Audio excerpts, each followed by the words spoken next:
আসসালামু আলাইকুম ওয়া রাহমাতুল্লাহি ওয়া বারাকাতুহু। প্রিয় বন্ধুরা, হযরত মুহাম্মদ সাল্লাল্লাহু আলাইহি ওয়াসাল্লাম ইসলামের সর্বশেষ এবং চূড়ান্ত নবী হিসাবে সমগ্র মানব জাতির জন্য প্রেরিত হয়েছেন। তাকে বিশ্বনবী বলা হয় কারণ তিনি কেবল কোনো নির্দিষ্ট জাতি বা অঞ্চলের জন্য নয়, বরং সমগ্র বিশ্ব ও মানব জাতির জন্য আল্লাহর রসূল হিসাবে প্রেরিত হয়েছেন। হযরত মুহাম্মদ সাল্লাল্লাহু আলাইহি ওয়াসাল্লাম মক্কায় কুরাইশ গোত্রে জন্মগ্রহণ করেন। তার জন্মের পর থেকেই তিনি সততা, ন্যায়পরায়ণতা ও বিশ্বাসযোগ্যতার জন্য পরিচিত ছিলেন এবং মক্কার মানুষ তাকে আল আমিন অর্থাৎ বিশ্বাসযোগ্য ও আস সাদিক অর্থাৎ সত্যবাদী নামে ডাকত।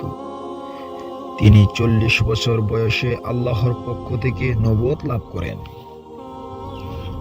নবুয়তের সূচনা ঘটে যখন মহানবী সাল্লাল্লাহু আলাইহি ওয়াসাল্লাম মক্কার কাছে হেরা গুহায় ধ্যানমগ্ন অবস্থায় ছিলেন। তিনি এখানে একাগ্রতার সাথে আল্লাহর ইবাদত করতেন। রমজান মাসের এক রাতে হেরা গুহায় ধ্যান করার সময় ফেরেশতা জিবরাইল আলাইহিস সালাম তার কাছে এসে প্রথম ওহী নিয়ে আসেন। তিনি বলেন, ইকরা বিসমি রাব্বিকাল্লাযী খালাক, পড়ো তোমার প্রভুর নামে যিনি সৃষ্টি করেছেন। সূরা ফালাক 96। এই আয়াতের মাধ্যমে নবুয়তের আনুষ্ঠানিকভাবে সূচনা ঘটে এবং মুহাম্মদ সাল্লাল্লাহু আলাইহি ওয়াসাল্লাম বিশ্ব নবী হিসাবে মনোনীত হন। নবুয়ত পাওয়ার পর মুহাম্মদ সাল্লাল্লাহু আলাইহি ওয়াসাল্লামকে আল্লাহর বার্তা প্রচারের দায়িত্ব দেওয়া হয়।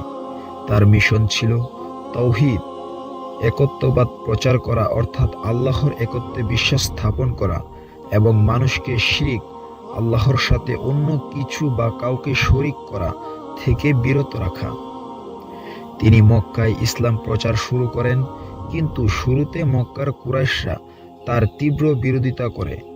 তবে ধীরে ধীরে তার অনুসারী সংখ্যা বাড়তে থাকে। এরপর মদিনায় হিজরত করার পর ইসলামের প্রসার ঘটে এবং তিনি শুধু আরব জাতির নয়, সমগ্র মানব জাতির জন্য রহমত স্বরূপ হয়ে ওঠেন। হযরত মুহাম্মদ সাল্লাল্লাহু আলাইহি ওয়াসাল্লামকে বিশ্বনবী বলা হয় কারণ সর্বজনীন বার্তা, তার বার্তা শুধুমাত্র আরবের জন্য নয়, সমগ্র মানব জাতির জন্য প্রযোজ্য। তিনি ইসলামের শেষ নবী এবং তারপরে আর কোনো নবী আসবেন না। কোরআন হচ্ছে আল্লাহর চূড়ান্ত ওহী, যা মুহাম্মদ সাল্লাল্লাহু আলাইহি ওয়াসাল্লামের মাধ্যমে সমগ্র মানব জাতির জন্য পাঠানো হয়েছে। মহানবী সাল্লাল্লাহু আলাইহি ওয়াসাল্লামের জীবনের প্রতিটি দিকই ইসলামের অনুসরণদের জন্য আদর্শ হিসাবে প্রণয়ন করা হয়েছে।